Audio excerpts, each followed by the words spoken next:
এখন মনে করি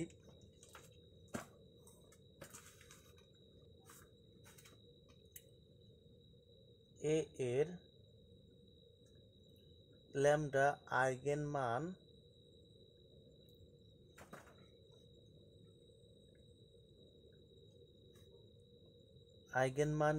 সংশ্লিষ্ট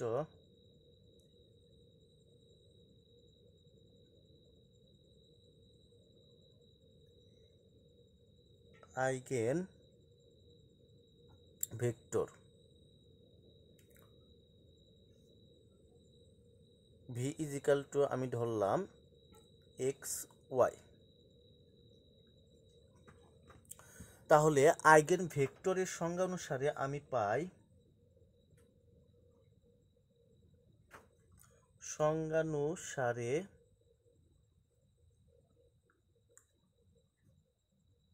lambda I minus A whole into V equal to 0। এখানে 0 হচ্ছে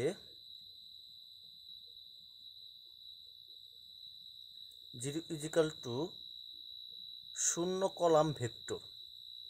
এখানে 0 হচ্ছে 0 কলাম ভেক্টর। আর এই আইগেন ভেক্টর ভি এর ক্রমটা হবে হচ্ছে প্রদত্ত ম্যাট্রিক্সের ক্রম অনুযায়ী কলাম ভেক্টর এবং 0 কলাম ভেক্টর হবে প্রদত্ত ম্যাট্রিক্সের ক্রম অনুযায়ী। তাহলে আমি লিখতে পারি বা ল্যামডা আই মাইনাস এ এর মানটা পাইছি আমি এখানে ল্যামডা আই মাইনাস এ এর মান হচ্ছে lambda minus 1 lambda minus 1 minus 4 minus 9 lambda minus 1। আর ভি আমি ধরে নিছি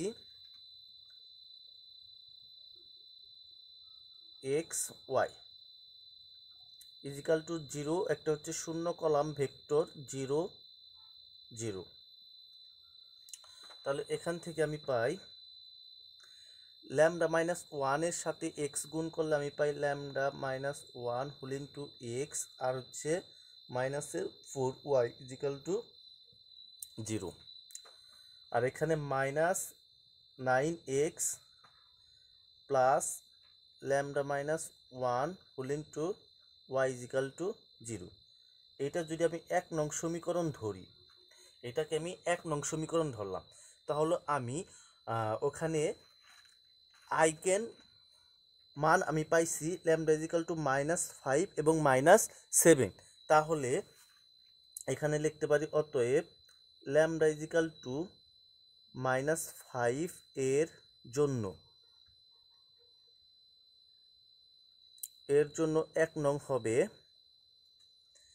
এখানে -5 -1 -6x -4y ইজিক্যাল টু 0। এখানে হচ্ছে -9x আর হচ্ছে -5 -1 -6y ইজিক্যাল টু 0। এই আমি একটা সমীকরণ জোট পাইলাম। একে যদি আমি ইচালন আকারে প্রকাশ করি, অর্থাৎ এখানে L1 টাইমকে যদি আমি 2 দ্বারা ভাগ করি 1/2 L1, তাহলে আমি পাই এখানে -3x -2y ইজিক্যাল টু 0।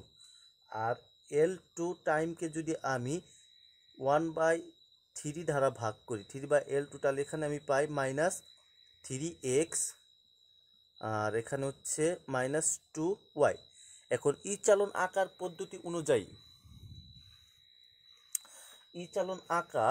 পদ্ধতি অনুযায়ী যদি একই রকম দুইটা সারি থাকে, তাহলে আমি একটা সারি লিখতে পারি। তাহলে আমি এখানে লিখতে পারি,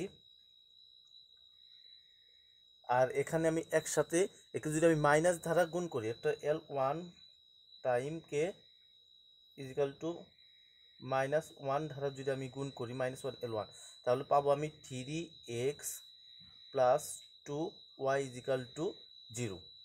এটা যদি আমি 2 নং সমীকরণ ধরি, তাহলে এখানে দেখো 2 নং সমীকরণে একটি সমীকরণ এবং 2টি চলক বিশিষ্ট একটি সমীকরণ বিদ্যমান। সুতরাং এখানে স্বাধীন চলক সংখ্যা হচ্ছে 1টি। অতএব স্বাধীন চলক সংখ্যা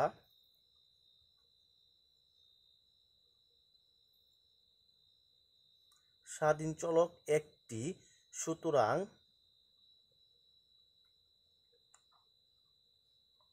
সুতরাং 2 নং এ কেবলমাত্র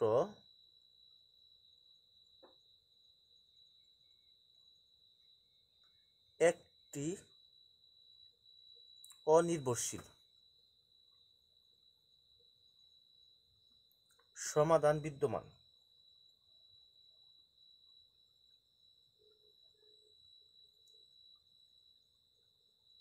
একটি অনির্ভরশীল সমাধান বিদ্যমান। তাহলে আমি ধরি, এখানে আমি ধরে নেই y ইজিক্যাল টু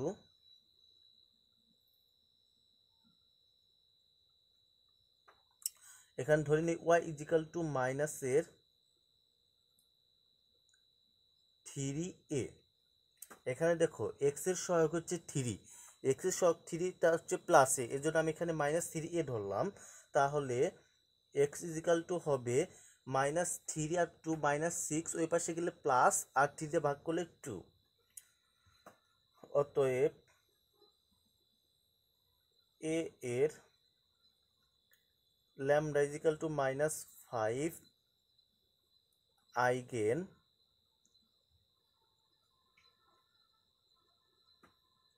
মান সংশ্লিষ্ট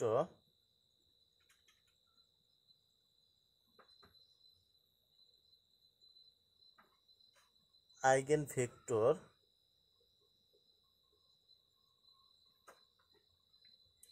v1 equal to X Y. এখানে x এর মান হচ্ছে 2, সরি এখানে হবে 2a আর এখানে হচ্ছে -3a সমান সমান a কমন নিলে আমি পাবো 2 - 3, 2 - 3। আবার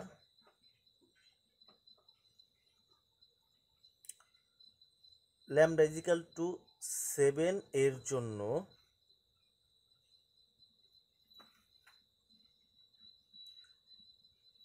এক নং ইজিক্যাল টু হবে ল্যামডা ইজিক্যাল 7 এর জন্য 1 নং হবে, এখানে যদি 1 নং 7 - 1 তাহলে +6x -4y equal to 0 -9x 7 - 1 +6y is equal to 0। একে যদি আমি একইভাবে ইচ্ছালন আকারে প্রকাশ করি তাহলে এখানে আমি পাবো, যদি একে আমি 2 ধারা এবং 2 নং সারিকে 3 ধারা ভাগ করি তাহলে এখানে পাবো হচ্ছে 3x - 2y ইজিক্যাল টু 0, আর এখানে পাবো হচ্ছে 3x plus -3x plus 2y is equal to 0। আবার যদি আমি 2 নং কলামকে অর্থাৎ 2 নং সারিকে যদি আমি -1 দ্বারা ভাগ করি তাহলে এখানে এটা প্লাস হয়ে যাবে, এটা পাবো 3x - 2y ইজিক্যাল টু 0, এটা 3x - 2y ইজিক্যাল টু 0। এখন এই চালন আকারের নিয়ম অনুসারে দুইটা একই রকম সারি থাকলে আমি একটা লিখতে পারি 3x - 2y ইজিক্যাল টু 0, এটাকে আমি 3 নং সমীকরণ ধরলাম। এখন 3 নং এ দেখো স্বাধীন চলক সংখ্যা হচ্ছে একটি, 3 নং। অতএব 3 নং এ স্বাধীন চলক একটি, সুতরাং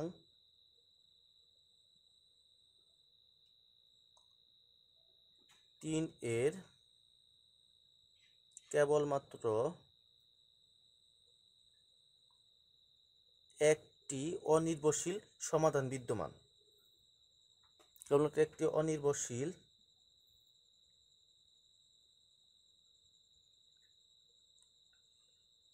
সমাধান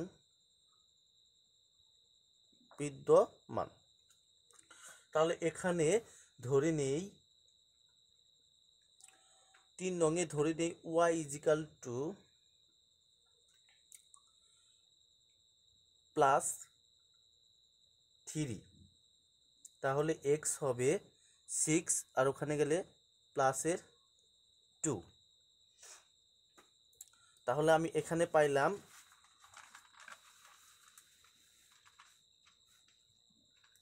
অতএব a এর ল্যামডা ইজিক্যাল টু 7 আইগেন মান বিশিষ্ট আইগেন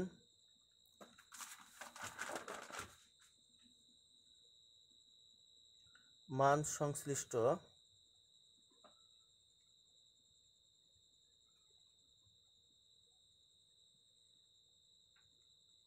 আইগেন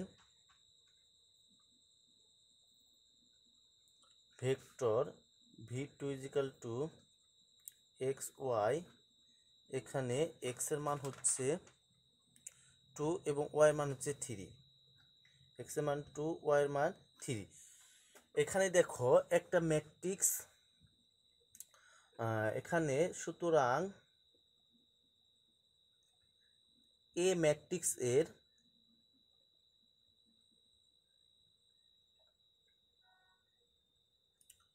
অর্থাৎ এ ম্যাট্রিক্স এর দুইটি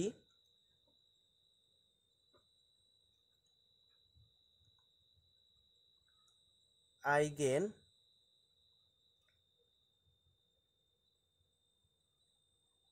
ভেক্টর পাইছি। এই ম্যাট্রিক্সে দুইটি আইগেন ভেক্টর বিদ্যমান, দুইটি আইগেন ভেক্টর বিদ্যমান। সুতরাং এই ম্যাট্রিক্সে যেহেতু দুইটি আইগেন ভেক্টর বিদ্যমান, সুতরাং এখানে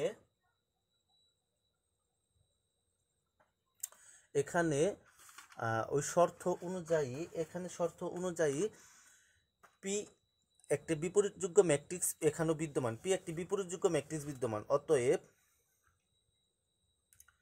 পি ইজিক্যাল টু আমি লিখতে পারি বিপরীতযোগ্য ম্যাট্রিক্স, অতএব বিপরীত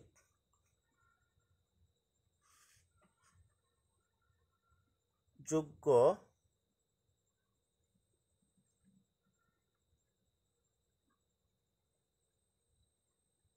ম্যাট্রিক্স পি ইজিক্যাল টু, অর্থাৎ দুইটি ভেক্টর, আমি প্রথম আইগেন মান বিশিষ্ট প্রথম ভেক্টর যে আইগেন ভেক্টর পাইছি v1 এবং দ্বিতীয় আইগেন ভেক্টর v2, v1 পাইছি ইজিক্যাল টু হচ্ছে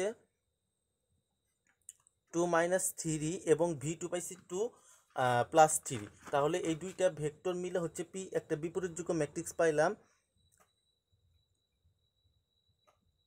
2 - 3 এটা হচ্ছে v1 এর মান, আর v2 এর মান হচ্ছে 2 + 3। আর যেহেতু এখানে বিপরীতযোগ্য ম্যাট্রিক্স বিদ্যমান, তাহলে এর ইনভার্স ম্যাট্রিক্সও পাওয়া যাবে। এবং এই ইনভার্স ম্যাট্রিক্স আমার যে কোনো একটা শর্ত যদি মিলে যায়, ইনভার্স অথবা বিপরীতযোগ্য ম্যাট্রিক্স পাইলাম, বিপরীতযোগ্য ম্যাট্রিক্স পাওয়াতে ইনভার্স ম্যাট্রিক্স পাওয়া যাবে। এবং এটাকে যদি আমি ইনভার্স ম্যাট্রিক্সকে আবার যদি প্রদত্ত ম্যাট্রিক্স এবং পি ম্যাট্রিক্স দ্বারা গুণ করি, তাহলে এখানে একক ম্যাট্রিক্সও বিদ্যমান, সেটা আমি পরবর্তীতে দেখাবো। এখন সুতরাং এই প্রশ্ন অনুযায়ী ইহা এখানে দেখাইতে বলছে যে কর্ণকিরণযোগ্য কিনা ম্যাট্রিক্সে। অতএব সুতরাং এ ম্যাট্রিক্সটি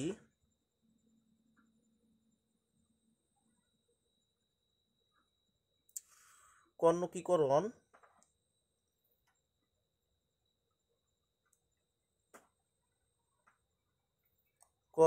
যোগ্য, এখানে দেখানো হলো।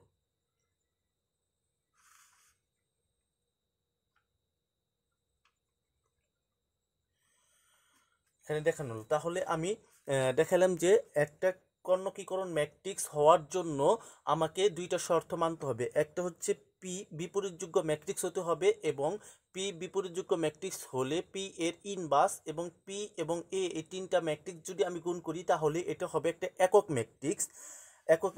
আর এখানে প্রশ্ন অনুযায়ী আমরা পাইলাম এ ম্যাট্রিক্সটি কর্ণকীকরণ যোগ্য দেখানো হলো। ধন্যবাদ সবাইকে।